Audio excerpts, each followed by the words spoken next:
Hello, everybody. Welcome to WP Roundtable. My name is Jason Crawford, coming to you from Medellin, Colombia, with another great guest on for tonight. And that's it. And hey, I'm Mark, and I'm coming to you from the messiest office in the Midwest, Milwaukee, Wisconsin, and that's it for me. Hey guys, I'm Kyle, coming to you from Jackson, Michigan, also in the Midwest, with probably just the runner-up on messiest office, right behind Mark. Way behind. Way behind Mark. I'm sorry, mine's pretty empty right now.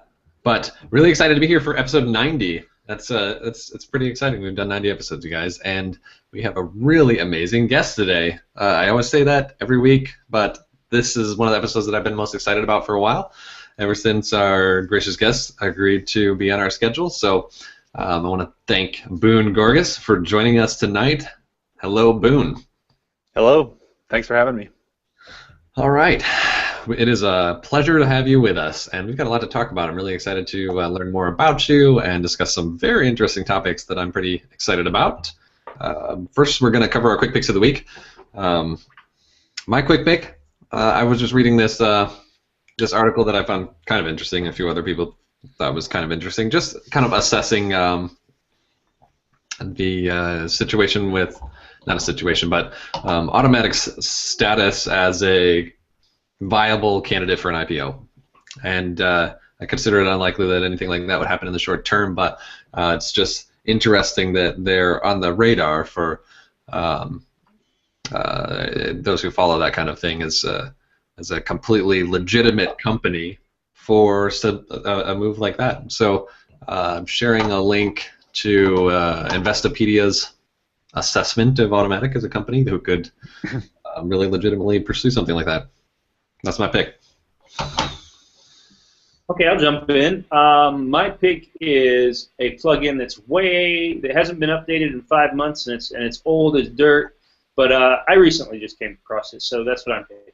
WordPress Zero Spam, and I'm always looking for like this spam plugins that might be a competitor to Akismet, just for those client sites that are like, I don't want to pay any recurring fees, and rather than lie to Akismet and say it's just some blog and not pay for it, I'll throw on these other alternatives for them. So Zero Spam, WordPress Zero Spam, and like I said, it's 5 months since this last update. Might still be working. I'm going to give it a try and see how that works out, but that's my pick of the week.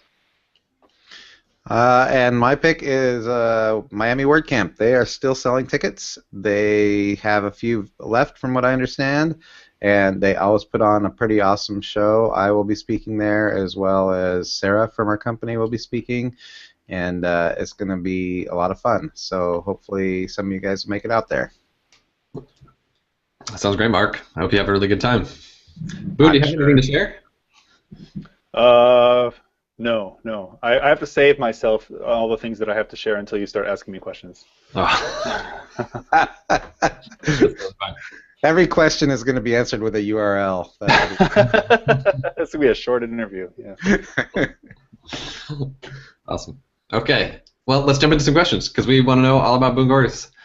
So, Boone, we like to start back at the beginning, and we've learned a lot about you, listening to and watching other interviews that you've been on, other shows, and talking about your origin story. I think it's really interesting, but maybe you could catch us up a little bit on what it is that you used to do before you got on the web, and what it is that before your career really got on track that you wanted to do, and what were you actively pursuing before you fell into where you're at now?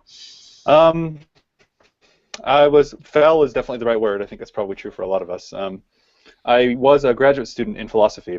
I was studying at the City University of New York Graduate Center, getting a PhD in philosophy. I was, shall we say, a not very diligent student, so it was taking me a while to get my degree done. At one point, I got a fellowship asking me to basically do faculty support for writing programs in Queens College in Queens, New York, and I went there, and it turned out they were starting a blogging program, and so they wanted some support, some really faculty-level curricular support, people to go into classrooms and talk to faculty about how they could use blogs. This was 2007, 2008, so blogging was it was a new concept in academia, so I was going into classrooms talking to teachers about how to use blogs as part of their syllabus. It also turned out that this was the days when, this is before WordPress multi-user. It was kind of when WordPress multi-user was really getting going as a public project. The main competitor at the time was Movable Type, and they were running Movable Type, and I knew a little bit about web technologies. I mean, we're talking about like HTML, blank tags, stuff like that from back in the 90s, hometown.aol.com, awesome. So on and so forth. I knew a little bit about that. I jumped on. I was asked to kind of supplement the work that I was doing in classrooms with some technical support, and I really got into it from there. I had a friend starting a project at CUNY in 2008 or 2009, and he sort of solicited some help on Twitter. Something about, it was like a float fix for IE6. It was really the glory days of the web. That sort of was my first foray into working with WordPress. He was running a WordPress site at the time, and I sort of helped him figure out a couple of bugs. He brought me online. I had never worked with the content management system before. I'd never done PHP before, but I kind of found that I was pretty good at it. So I started. I was at the same time I'm teaching undergraduate courses in philosophy. I'm teaching intro to ethics courses and intro to philosophy courses and things like that. But I'm also on the side at night. At night, I'm doing this work building WordPress sites, and I'm finding that I'm making a lot more money doing that. And I am getting more gratification out of it in some ways. So after a few years of sort of moonlighting, during part of which I had a full-time job at Queens College that I'd parlayed from my fellowship, I decided to just take the plunge and do this full-time. So I ended up quitting my graduate program, sort of a crisis, an existential crisis, I guess you could say. Your graduate school is funny. For anybody who is not involved in academia or never has been or maybe doesn't have close friends, it's one of those fields where you're trained from an early age to see your academic work as an extension of your very self. I mean, we think about like as sort of software people, web developers.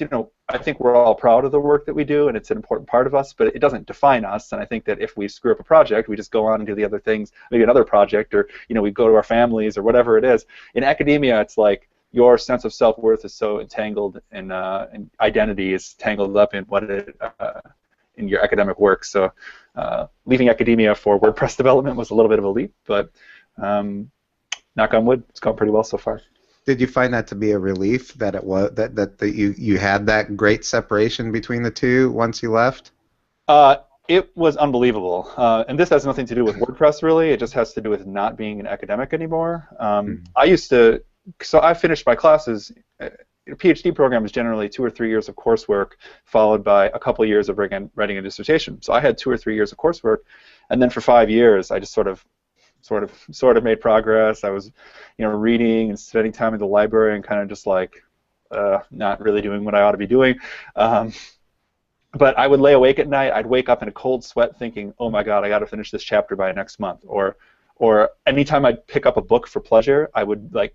My body would sort of recoil. It was like a reflex. Like I shouldn't be doing this. This is a waste of my energy. So when I finally sent that email and said I'm leaving the program, it's like I was reborn. I expected to really feel awful about it. I expected to feel like I was a big failure, but it turned out I turned out to have almost none of those feelings, none of the feelings of inadequacy that I had sort of expected.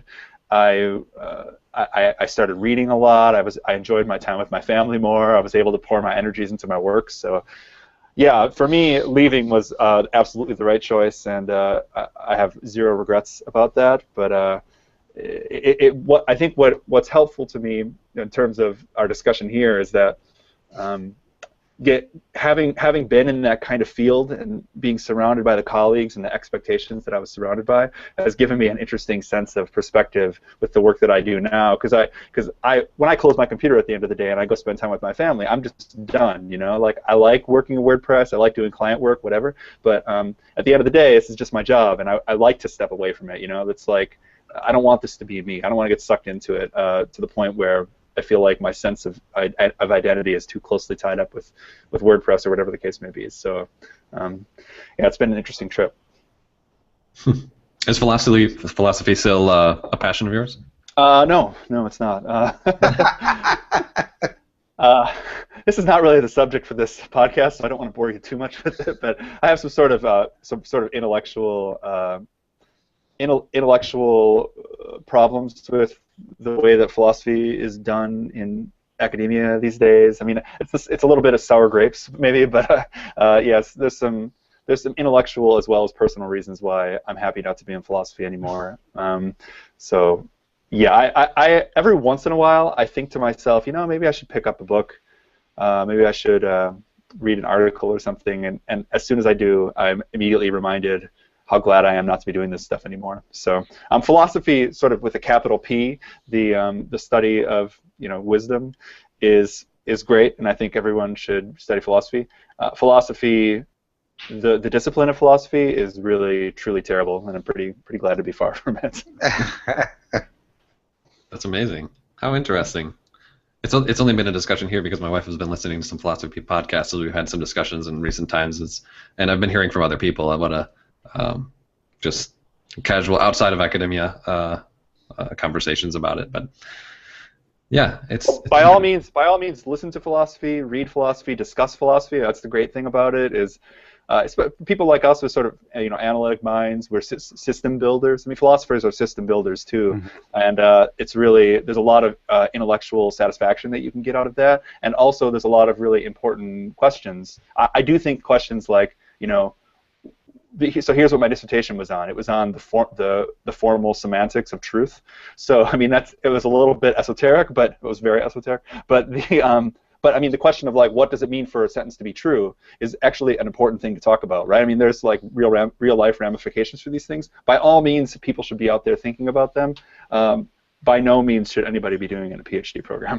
Well, I do have to. I mean, my dad was a university professor and taught existentialism for years, and so I grew up around that, and he loved it. I mean, he absolutely loved it. But I think that. I agree with you. I think, how do you take that and put it in an academic sort of thing? Because the whole idea of philosophy is kind of to be open-ended, not to be like this static thing that you're teaching. So I don't know. I kind of have always kind of I kind of agree with you on that. Yeah. But it's also weird because I sort of disagree because my dad did it for so many years and loved it. So. Yeah. I loved being in the classroom. So I taught many courses. I really liked that part of it. I liked being for the 18 and 19 and 20-year-olds stepping into the classroom, or sometimes they were 40 or 50-year-old, but they were undergraduates, stepping into the classroom and sort of never having. I think a lot of students that age, they have always thought about their academic work as being memorization and giving teachers the answers they want to hear. And philosophy is the kind of course they would never have taken a philosophy course in high school. They just don't really teach in high school. And so philosophy is one of those courses as an undergraduate where it really starts. It starts orienting you in a different way toward what it means to the life of the mind. I mean, that's kind of a cheesy way to put it, right? But what it means to actually engage with reading material, what it means to sort of wrestle with questions, how sometimes the process of wrestling with a specific question in a systematic way is more important than coming up with any canned answer. So those are. That it didn't always come across, or even usually come across to students, but in those cases when it did, when you kind of saw the light bulb go off, those are really gratifying things. So that part of philosophy, that part of being in the classroom, and this isn't just limited to philosophy, it's really any academic discipline, though that part is really fantastic. It's more about the sort of research agendas that are set forth in contemporary philosophy and the way that career advancement works, the criteria by which the quality of people's research is judged. One of the contrasts, you feel free to stop me at any point because this is really this is fascinating. I love it. One of the contrasts with the work that I do now is that and I really don't like the word meritocratic. I think it's sort of a joke on itself. But at least in the work that I do now, I feel like there is a direct connection. A causal connection between the quality of my work and the recognition that I get for my work. I'm known for the work that I do, and people like the work that I do, and I feel like I'm able to sort of able to tap into that feedback loop and really foster that kind of feedback. In academia, and maybe philosophy is particularly bad, but this is sort of endemic to academia, the reward system is set up totally differently. whether you sort of advance, you write this dissertation, you spend 4 years of your life, 5 years, just sort of hammering away, writing a 300-page book, and then it may be read by 2 people. It might be read by your advisor. Right. The other people on your committee will probably scan it on the train on the way to your dissertation defense. It'll sit on a shelf somewhere for a long time and nobody will ever read it. Maybe you'll shop it around. Maybe a small university press will print a few hundred copies, a few dozen of which will sell. You know, it's just, there's nothing wrong with that. That kind of work is really important. But if you want to think about the connections between your work and the recognition for your work, being in this kind of field was just sort of, it was like jumping into a cool lake on a hot summer day. It was just like so invigorating and such a rush that that I was hooked. You know, like once there was this overlap where I was contributing to free software in particular. I was really active in the BuddyPress community, and I was still sort of working on dissertation type of stuff. And the more I got involved working with BuddyPress in particular, and getting the gratification of, you know, maybe helping someone on a forum or putting out a little plugin that people could download, you know, 100 people, 1,000 people could download and find it useful, that kind of gratification is just amplified so much more than what I was getting personally, you know, sitting in the stacks in the library. Now, some people really get a lot of personal edification out of doing that scholarly work, and that is their domain, and there's nothing better than sitting in a library and discovering new truths, as the case may be. I'm not really one of those people. That's part of what I discovered in my PhD studies. I am a person who likes to have my work out there and, you know, hopefully benefiting people in a real way. Making an immediate impact, yeah. Right. Yeah. That's cool. So you're pretty hardcore into some awesome WordPress stuff, and you have been for a while now. You've kind of made a name for yourself as a pretty excellent and well-respected developer in the WordPress community, a core contributor, longtime contributor to the BuddyPress project. I've known you for quite some time, following you as being one of the more affluent developers on the WordPress core project, and successfully contributing some significant advancements to the core software. So I know a lot of people and a lot more people should be very grateful of the contributions that you've made to the project. Thanks. In another interview, I was learning up on you. You talked about your origin story a little bit and went back to your transition to WordPress. And one thing that struck me is how, and just maybe the way you phrased it, but how you talked about getting into WordPress and not knowing anything about WordPress or any programming languages or PHP or just anything, and how, like, in the same sentence you said, so I got into it and I started learning it and started figuring it out, making some plugins and contributing to WordPress, and I was like, whoa, contributing to WordPress. So, I mean, I've been doing this for 5 years and made only the most feeble attempts to contribute to core that have been mostly quite pathetic. And so, how did you get involved at the core of the project to really contributing to it so quickly? Well, so my gateway was BuddyPress, and in a way, I was lucky to be working on BuddyPress. So a couple of things happened at the same time to make it really possible for me to have an inroad in the BuddyPress project. So one is that the first client work that I ever really did for WordPress was for BuddyPress, and so I was kind of being paid to figure this out. Two, BuddyPress was just in pre 1.0 beta, I believe. So the community was sort of blossoming. People were excited about it. There were some people involved. There were a lot of people asking questions on the forums. The BuddyPress.org forums were really busy. It was it was really easy. Once I started learning enough that I could solve my own problems, I was finding it really sort of irresistible to just drop in and answer other people's problems. And I would actually, you know, I would try to. This is a great way for me to learn about BuddyPress and WordPress, is that people would ask questions on the BuddyPress.org forums, and I wouldn't know the answer, but I would just dig into BuddyPress until I could figure out the answer and then respond to that. So that was kind of a hobby of mine for a while in 2009, 2010, let's say. I think what happens is that, so I was, another thing that happened in this time is that I was really lucky to be working for people who were anxious about the possibility of contributing to open source. So it wasn't the kind of thing where I had to really separate out the work that I was doing for my clients and the work that I was doing for open source. Because I was working on BuddyPress, which was kind of in beta at the time, and a lot of the bugs that I was fixing for my clients were actually BuddyPress bugs, and the client was like, absolutely, you should be fixing these in BuddyPress. We want to contribute. It wasn't like we were at odds, which I think is sometimes the case. Clients are like, I'm paying for this. I want you to do your work for me. I don't necessarily want you to go around and spend extra time on a different project. So it was, because BuddyPress was sort of new, it was really easy to get involved there. Then I just got sort of hooked on contributing, and I contributed a lot. I think one of the things that you find out in a smaller project like BuddyPress is that there are a couple of people who are building the software, and they're really, really smart, but they're actually just pretty much normal people. They're just kind of smart versions of normal people, and that WordPress is a lot harder because WordPress, if you open a ticket within an hour, it's been looked at by let's say 50 different people. And a couple of them have encyclopedic knowledge of the entire WordPress code base and all of the history of track tickets and so on and so forth.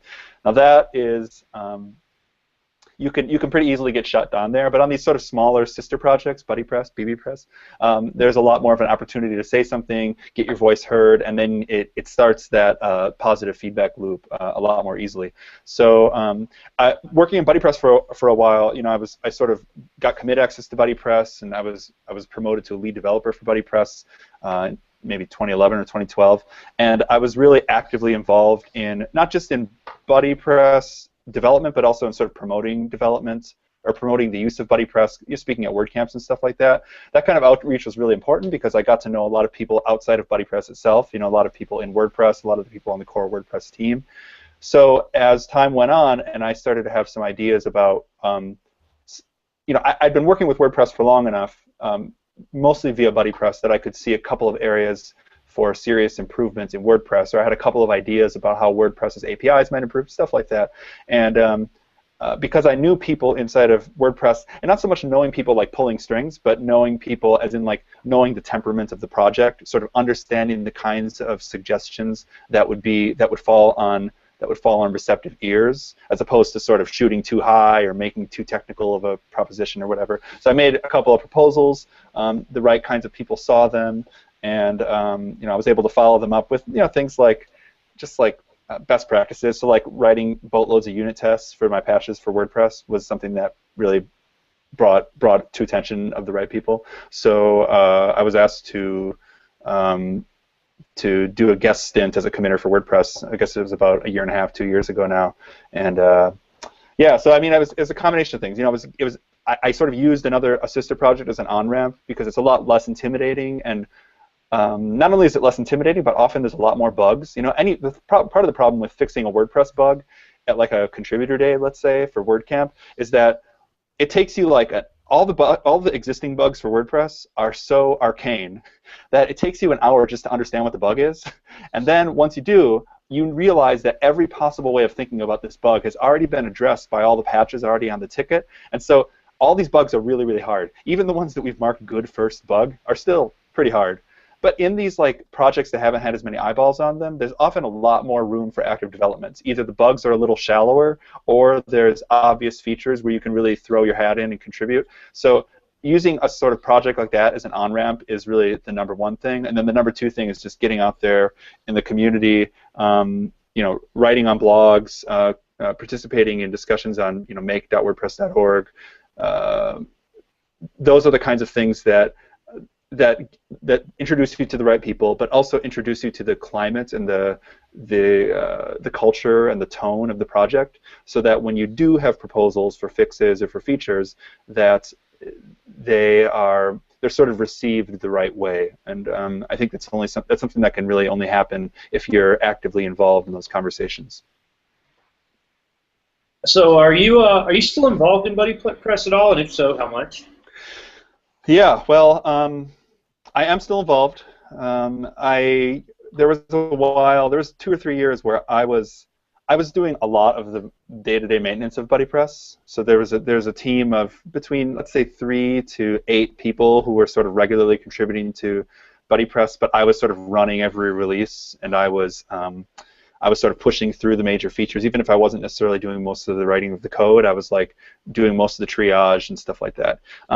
In the past year or year and a half since I've been contributing to WordPress more, I've definitely stepped back from that. So I don't do most of the day-to-day triage anymore. I don't run most of the releases, although later tonight I am going to release BuddyPress 2.5 first beta version, so watch out for that. But I do still go to all the meetings, and I try to. My goal is to sort of. I have two goals in BuddyPress these days. One is to try to contribute one sort of big-ish thing to each release. Instead of like trying to wrangle a bunch of things and other people's contributions, I focus on one thing that hopefully I can get done that will be either a new API or fixing a long-standing bug or something like that. I kind of pick a little project for each release. The other thing I try to do is I try to do mentorship for other contributors. So in the past year or so, we've brought on a lot of new committers to the project. Which is long overdue in a lot of ways, but so I try to sort of support them, make sure I'm doing a lot of code review. I'm there for feedback and stuff like that, and so it certainly adds up to fewer hours than I used to spend on the BuddyPress project. But I like to think that I still play a pretty important role day to day. Yeah, so that's great. I'd love to hear that. What would you say some of the big features that might be coming out, especially you said there's a new release coming out, or you said a 2.5 beta is coming out tonight? Yeah. Well, so I'm pretty excited about this release. We have a really cool new feature coming out having to do with outgoing emails. So I don't know how familiar you or your audience are with BuddyPress, but BuddyPress is a set of social tools for WordPress, things like groups and friends and private messages and interactive activity streams, kind of like Twitter. So all of these tools sort of work together in various ways, and almost all of these tools integrate with email in one way or the other. So if I send a friend request to Jason, Jason will get a notification in his email that says Boone has sent you a friend request, click here to follow through with these. There are, I don't know, 30 or 40 of these different kinds of emails that are sent throughout BuddyPress, and they're all templated in different ways.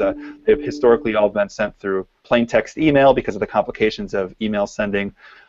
What we have really dreamed about for a long time is having these emails be more highly customizable and having them be more beautiful, but it's really hard to do. Anyone who's ever tried to do anything with, let's say, styling an email and the inline CSS that's required and stuff like that, you know that it's not really straightforward. And then there's all sorts of complications having to do with customization of templates that are that have dynamic content. So in this case, Boone invited Jason to be his friend. So those are tokens that need to be filled in. This needs to be done in a way that's internationalizable. So people need to be able to translate these into their own languages where the grammar works differently. So this we have built a system for BuddyPress 2.5. It was mostly one of our contributors, Paul Gibbs. He built this system that it ties into a bunch of different systems, but basically it has fully customizable templated HTML emails coming out of BuddyPress.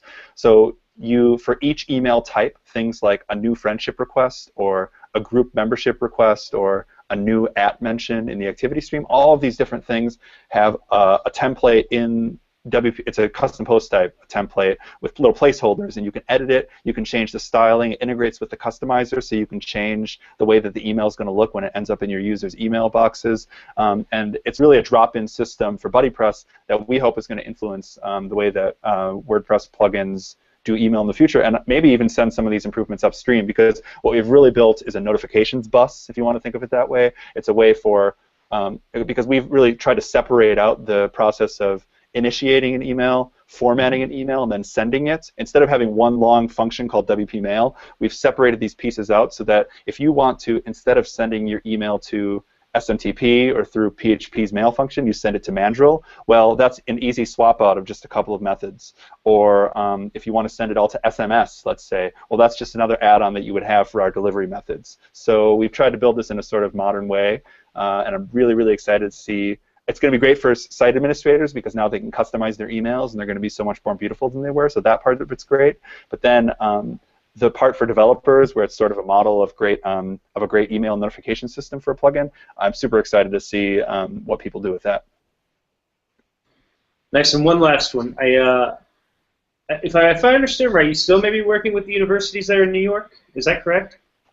Yeah, so I'm a client, or I'm a contractor. So I'm freelance, and I have most of my clients are university clients, and many of them are in New York City. Well, how is So yeah. this? How are you integrating these kinds of new technologies? I've heard your story about how you got started, but how are you integrating modern technologies or the newest versions of WordPress and BuddyPress and whatnot into the educational process there? Well, it depends on the particular project. I'm getting some feedback from somebody. Somebody. I'll mute and see if it's me. Oh, that sounds better. Thank you. I work on a couple different kinds of projects. On some projects, I'm sort of the technical lead, where I'm closely involved with the project staff, and so in that sense, I am helping to guide the future, not just of the technical foundations of the project, but also like what kinds of features should be implemented. So there's one project called the CUNY Academic Commons that I work on, where I work closely with the project leadership, and some of the decisions that we make about what this site should become are often driven by the available tools, in addition to the things that the site independently needs. So that's been a good test bed for us to develop new functionality, and also to test out some of the new functionality coming from the upstream projects. But then there are other projects where I am sort of more of a technical advisor, where I'm maybe not so involved in decision making, and in those cases, I'm able to, I think the role of those projects in my free software work is more that I'm able to see real life use of the tools. It's more of an organic kind of use of the tools that I'm working on than the projects where I'm spearheading the use. You know, in the CUNY Academic Commons, where I'm a leader, if I want to say, let's use this new email functionality, well, I know exactly how it was built, and I know exactly how the Commons is built, and I can guide the entire process of how it gets implemented on the Commons so that it implements in all different ways. On some other projects where I may not have built the project originally, and I may not be in charge of the overall architecture, but I play a sort of advisory role, well, that's a place where I can sort of see in an organic way how they're implementing the new features that come down the pipeline, and then I'm able to take some of that feedback, both in terms of the user experience, the developer experience, and even concrete bugs, and take those back to the upstream projects and hopefully fix them and iterate on them there. You've been kind of an advocate in the higher ed space of employing open source technologies like WordPress, and you've been using it for quite a while in that industry. That's right? Yeah, yeah. So I'm curious. You've talked a little bit about it before, and I've heard you speak kind of passionately about it. But I was hoping maybe you could elaborate just a little bit on your assessment of the maybe the higher ed a mentality that you are kind of evangelizing to. So imagine maybe I'm the embodiment of some established academic person who would be opposed to these new ideas and believes in paying for expensive licenses for proprietary software and powering things in a traditional manner. What would you be saying to me in that sense? Well, I have different talking points for depending on which side of the university you're on. So there's the business side of the university. These are the VPs and the presidents and the CIOs. Then on the other side of the university, the academic side, there are people like provosts and deans and faculty members and department chairs. And so they each have different ways of different things they want to hear. So I'll give you each of them in turn. So the first one you're probably more familiar with, the viability of the business model of running your business on free software, open source software. I think this has changed a lot in the last 5 to 7 years. When I first started at Queens College, I asked about WordPress to the CIO, and he said, "We don't have any Linux people on staff, and we will never run an open source box in this house." So 5 years later, that same guy contacted me to help with. Their staff was setting up a VM farm, and they were running, OpenSUSE or something like that, and so they wanted help to roll out installation packages for WordPress. So things are changing. People are realizing a couple of things. First, that when you spend the finances of open source software are not necessarily, it's not really free, but the money is spent in a way that sometimes feels more sustainable. Instead of spending, $300,000 a year, or $30,000 a year, or whatever it is on your license fees to Microsoft or Blackboard or whoever, you are spending money on people who are located locally. Instead of on the software. And what that gets you is greater amount of customizability. You get more local knowledge so that you can quickly adapt the software to your specific needs. You're able to troubleshoot bugs more quickly. You're also tapped into the sort of worldwide network of people who are using the software, which means that you're able to diagnose problems more quickly. You're able to find solutions better. You're able to stay on the sort of leading edge. If you want to, let's say, if you're running a proprietary platform, but you're hosting the thing locally, and all of a sudden you want to set up, let's say, a reverse proxy, you want to set up Varnish in front of it, and you want to know how to configure it so that it recognizes all your cookies for all your custom application, well, how are you going to do that? I mean, you got to research it. If you want to do that for WordPress, well, just Google it. You'll find 25 different guides on the first page, right? So there's a whole sort of institutional knowledge and sort of that's freely available that is a real selling point for people who are control the checkbook. Another related idea for people on the IT side of things at universities is that software like WordPress is widely used, and there are many people who are experts in it. So it is increasingly easier to find people who are experts to bring on staff as consultants or to bring on full time, and to know that if it were to shut down, or if let's say your vendor were to shut down, or if your particular support contract were to expire, you're going to be able to find more people to support this software. In contrast with these proprietary software vendors who are also the sole support vendors, well, if they decide to hike their license fees, or if they are really giving you shitty service or something like that, well, you're kind of stuck. I mean, there's not much you can do. There's nobody else who can service it, and even if it's the kind of thing where they maybe don't have the market tied up technically, there are still going to be fewer people because it's less widely used than software like WordPress. So there's all sorts of budget and I guess workflow reasons why free software works really nicely. Now, on the other side of the university, they want to hear more about the philosophical, ideological reasons. Now, luckily for me, I have a graduate education in philosophy, so I'm well equipped to talk about this. So the way that I like to pitch it, and this goes especially for public universities that are funded by tax money, but it really goes for all universities, is that universities almost universally have a stated mission of engaging with a broader public. I think it's a bad rap that universities have, but it's also justified, and this is something we were talking about earlier. It's the fact that the conversations that they have are so esoteric, are so separated from everyday public conversation that it's the ivory tower, right? They're almost unapproachable. Sometimes it seems like, well, what does this actually have to, how does this benefit the world at all? And so universities, whether it be Ivy League schools, whether it be public universities, always have these outreach programs where they're trying to engage public conversation about intellectual issues. They're having, open colloquium series. There's a move towards opening up or lifting the intellectual property rules on faculty publications so that these things are available in open repositories. There's all these movements towards engaging with the broader public. So one of the arguments that I like to make is that when you choose the tools that you're going to use to facilitate your teaching and learning at your school, if you're picking the software that's going to be used to deliver courses, or if you're picking the software that will be used to build a network for your faculty or your students to communicate with each other, now there's two ways to see this. One is that you can see it as a sort of turnkey, like, which color car should I buy? But another way to see it is as part of this ongoing enterprise of developing a public audience. So when you decide to use WordPress at your university, when you decide that you're going to hire some sort of specific person or specific agency to help you implement WordPress, to help you customize it, you are you're taking your infrastructure work and you're making it part of your intellectual work, because you're using this public tool. Ideally, your contractors or your staff are engaging, even if only in a passive way, with the larger free software audience or with the larger free software community. And this is a way of sort of taking what used to be plumbing, really, the setting up of software systems, and turning it into something that is sort of an intellectually respectable enterprise.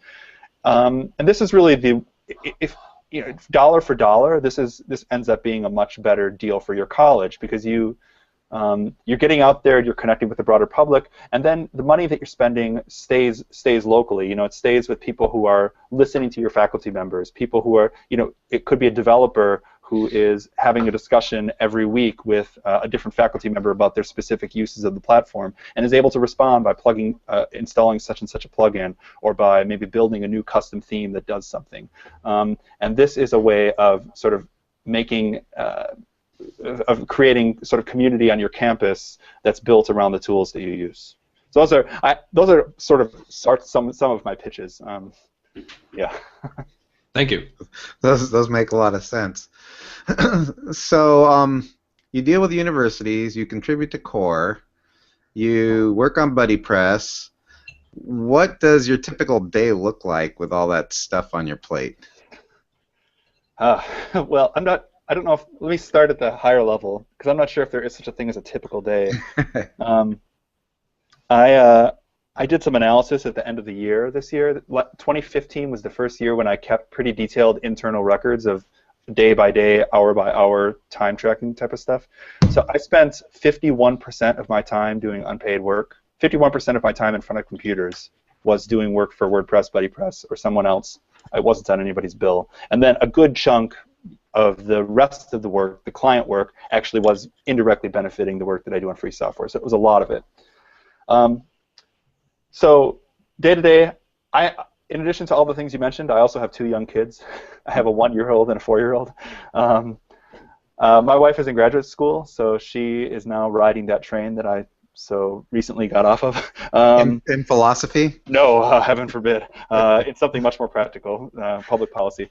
So we kind of, it's a little bit crazy, but working for myself has been really nice because I'm able to sort of we're able to adjust our schedule a little bit. On a given day, I spend a few hours during the day when we have childcare for both kids doing client work, and then I spend every day I spend time triaging things that come through my various inboxes. The system that I currently use is that I don't use Gmail for most of my email, but I do use it for WordPress stuff because I have a couple of filters set up for all of the WordPress tickets that I follow, all of the BuddyPress change sets and stuff like that. It comes through, I scan these things, and then I have a starring system. I just star things that need my response. I do this triage maybe like once or twice a day, just to make sure that it doesn't get, because like at a busy time of a release cycle, you can get that report will have like 400 things in it if I leave it for 3 days. So I try to check it like once or twice a day, and then usually every day, usually in the evenings, I'll have time to sit down for an hour or 2 or 3 and plug through, after the kids go to bed, of course, and plug through some of the starred items on my list. I personally find it easier to do the free software stuff at night because it's more fun, and I don't work very well at night. I have a little bit of a hard time concentrating. I work much better in the morning, so I try to reserve my mornings for the work that really needs my focus more, which is the client work. Also, if I have to do things that like writing, I do some consulting on like grants writing support that's related to WordPress projects and technology projects. That kind of stuff, I got to do the first thing I wake up with coffee in my hand, or I'm totally incoherent. But when it comes to doing like bug scrubs and stuff like that, I can be a night owl. So yeah, I mean, it's hard. This is one of the things that I struggle with as somebody who wants to continue to contribute but also needs to put food on the table, is a way on an ongoing basis to make sure that I'm balancing correctly the work that I do for clients and the work that I do for free software projects. I think it's a struggle we all face, especially those of us with kids. It becomes that there's a whole nother wrench in the works. So right. Yeah. Well, one thing it does do is it makes sure it puts in the forefront of my mind that if I'm going to spend hours on stuff that doesn't pay me directly, like free WordPress work or whatever, I need to make sure that it counts. No, just like goofing around. I quit Twitter like 2 years ago. I was kind of a heavy Twitter user. It was just like emotionally draining, and it was a drain on my time. And it used to be a lot of good things, and all those good things went away and were replaced by bad things. So that was like a conscious decision that, look, I only have so many hours in a day. The hours that I'm not spending with my kids, they need to be, purposeful hours, and so, but to sort of expand on your point a little bit,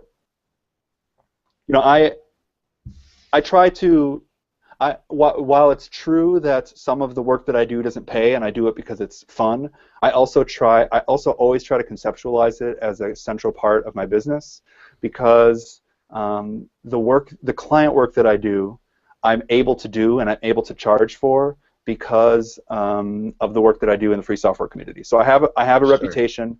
Every time my reputation levels up, I'm also able to level up the rates that I charge. I get a better kind of client. So I can't slack off on that. You know, I'm not. Right. I'll never get to the point where I can just say, you know what, I'm not working on these free software projects anymore. I'm just going to coast and keep charging this rate or whatever. So there are a bunch of reasons why I can't do that, but one of them is just that I'll lose my reputation. You know, I have to stay in it. So it's important. So I make sure that I set aside the time. It is a part of my workflow, but I still have to work on the balance, and that really is an ongoing thing.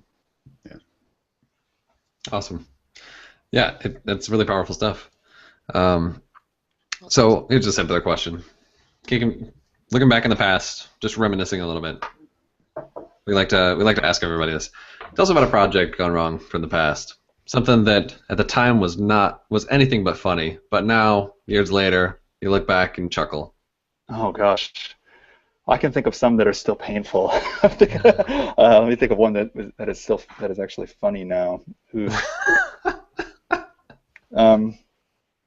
know, one of the first projects that I did for pay is actually an awesome idea. I was at Queens College working full time, and as an instructional technologist, and a kid came into me, and I say kid. That's an intentional choice of words. He was like 19 or 20, and he was like, 5'2", cool guy. But he came in and he said to me, "Hey, I saw that you work on BuddyPress on the internet, and then I saw that you work here at Queens College, and I had to come say hi to you. I got an idea for a business." So he went on to tell me his idea for a business. He wanted to start a website for Orthodox Jews to have matches set up by a matchmaker.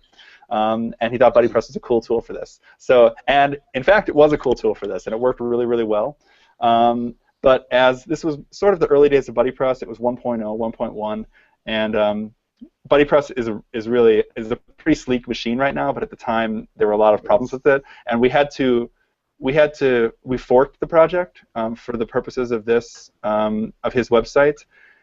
That's not good. So, you've heard "don't hack core" before. Well, don't hack core BuddyPress either, because as we were making rapid changes in BuddyPress, I was finding myself backporting these things. This guy didn't have an infinite amount of money. I mean, he was 20 years old. He had funders somewhere, but so I was like, look, I gotta, we just released BuddyPress 1.2. I can't press the upgrade button. I have to merge these things in. It was one of the things that caused that project to sort of grind to a halt.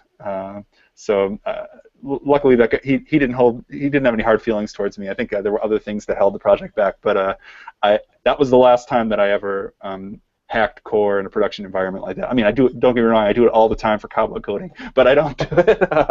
I don't do it for it. I will. And as a matter of fact, here is a great way for you to get involved in core. If you find yourself hacking core or BuddyPress or any other plugin that you use, then you should instead figure out what the right way is to do it, what is the filter that you need, what is the action that you need, and submit that patch with your use case, because that will be the easiest props that you'll ever get. As somebody who maintains WordPress and maintains BuddyPress, I will say that those patches have a very high percentage of getting in. So that's what I do now instead of hacking core. And now you have that Matchmaker song from Fiddler on the Roof going through my head. So thanks a lot for that. Happy to help. Thanks for the earworm. Okay, so I've got two questions that could be possibly considered like follow-ups to the Dragcast interview you did. The first one is, did you ever get a chance to look at the MS-DOS files that you were discussing were making openly available for everybody to look at way back then? I never did. No. I'm glad you reminded me of that. I'm going to make myself a note. Yeah. One more thing to add to your day, right? Yeah, right. Have you looked at them, Jason? No, I wouldn't even know what that stuff is. Yeah, I have to find that. Code stuff, and the only codes I know are like 1 and 2, and way over my head. And the other one said you mentioned that you you hardly ever give out your AOL archive link for your old AOL page. Yeah. What do we got to do to give that up here? You're gonna have to get back to me on that one. I have to go back and review it to make sure that it's sanitized for public consumption before I'm able to do that. We have audience questions too. Please. Yes. So I was told by a totally anonymous viewer to ask you about the WP boy band that you're a participant in. Okay. Well, it's pretty anonymous, huh? Yeah. So let me just put it this way: word camps aren't quite what they used to be. I went to a couple word camps back in the early days, 2009, 2010, and those word camps are one of the reasons why word camps have as many rules as they have now. So that's maybe I'll tell you the rest of the story over a beer sometime. All right, that sounds like a good plan. So you're not in the Back Press Boys or anything like that? Oh no, heaven forbid. No, I'm not. But we just had a couple of wild nights at WordCamp Phoenix 2010, I think it was, or 2011. Yeah, those are some memories that'll never die. Why is it that all the stories are from WordCamp Phoenix? Dude, I'm telling you, because that WordCamp and the people who organized it in 2009, 2010, 2011, their goal, and this was explicit, was to just see how big they could get this WordCamp to be. Like how big, not just in terms of attendees, but like crazy parties. Like one party we had it was at the city hall in their courtyard, and we just had like hand trucks full of booze coming in, and there was an ice luge, and people would do shots down the luge. That was 2 years ago. That was the year before last, wasn't it? Yeah, I don't know. It was tradition. So it was I think it was just the size of it and the sort of that's crazy work and stuff. Yeah, so I haven't been to that one in a while. Actually, I haven't been to it since some of those nights. So, yikes. Oh boy. Another listener asks, this is a little easier. What are some of your favorite podcasts? Oh, podcasts. I actually got out of the podcast scene for a long time, and I just started in the last month or two listening to podcasts again because I got a new set of headphones for when I go running. So I've been listening to the Post Status Draft podcast, Brian Krogsgaard. I've been enjoying that. So interesting take on WordPress news. I listen to there's a digital humanities podcast that some friends of mine from George Mason University put on called Digital Campus. That's one that I've been interested in since way back, 2008, 2009, and it's really about the way that technology is used on university campuses, and also the way that university campuses or that academics engage technology in their research. And I've listened to that for a long time, so that's on my must-listen list. Good stuff. So we're getting pretty near the end here. Just got a couple questions left for you, and barely scratching the surface of the subjects we wanted to address, which is typical. So what's on your calendar for 2016? Is there any are there any events that you're pretty confident that someone might bump into you at? Yeah, it's a good question. I have really been scaling back my WordPress or my WordCamp events in the last few years, children and whatnot. I would like to go to WordCamp Europe, so I'm still negotiating with my wife about that one. So that's in Vienna in June. I would probably go to WordCamp US in December in Philadelphia. I'll probably be in the big Midwestern WordCamps. So Chicago is in April, and then I'll probably go to WordCamp Milwaukee if I can meet anybody who knows anything about that. I'll ask them. Yeah. Well, I wish I knew someone. Aside from WordPress events, I have as a goal this year to start doing some PHP project outreach. As a member of the WordPress core team, I feel like now it's sort of incumbent on me and others in my position to be out there, going to Drupal meetups and Joomla meetups, going to PHP conferences and stuff like that. So I don't have any picked out particularly, but I'm going to be looking for those kinds of things in 2016, just to sort of keep the conversations going between WordPress, which is kind of like the elephant in the room, and all the other PHP projects out there. Way cool. Way cool. That's exciting. All right. Who are some people that you recommend we reach out to and invite on future episodes of the show?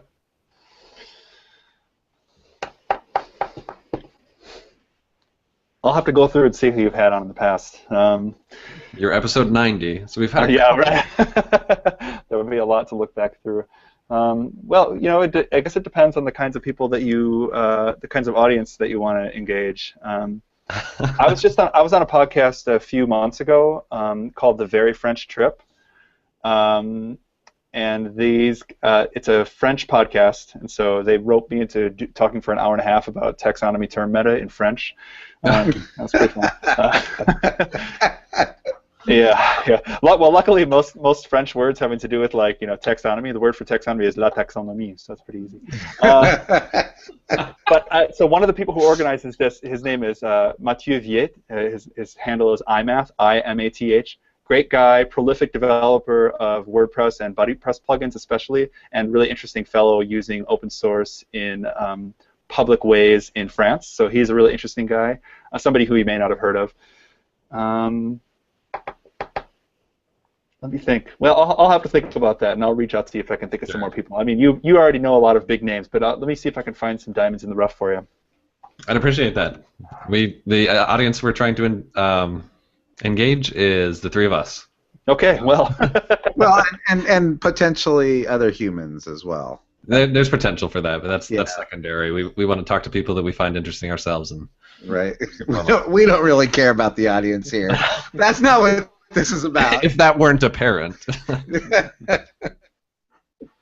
Well, Boone, this has been amazing, and we're at that hour mark, and I really am incredibly grateful for you to take this hour out of your evening just to talk with us and entertain us and inform us and enlighten us. Appreciated a lot of your advice, especially on things like how you make your pitch to people in the academic scene. That's something that I found interesting, and actually I have to put together a presentation for an upcoming event on a similar topic. So I'll be, leveraging some of the insight that you shared. Oh, great! But thank you so much for taking the time to talk with us, and have an awesome night. Thank you so much. Thanks a lot, Boone. Yeah, thanks for joining us, Boone. Thanks all.